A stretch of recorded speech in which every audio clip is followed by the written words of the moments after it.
পূর্ণিমায় স্নান যাত্রার পর ভগবান জগন্নাথ দেব 15 দিনের জন্য অসুস্থ হয়ে পড়েন। বলা হয় এই সময় তার জ্বর আসে।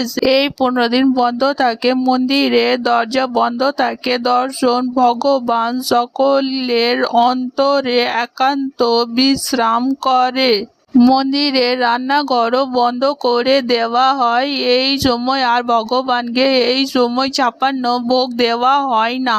এই 15 দিনে ভগবান জগন্নাথ দেবকে কারা আয়ুর্বেদিক ওষুধ দেওয়া হয়, আয়ুর্বেদিক লেপ লাগানো হয়, ফলের রস, ছানা ভোগ অর্পণ করা হয়, আর রাতের শোবার আগে মিষ্টি দুধের ভোগ দেওয়া হয়।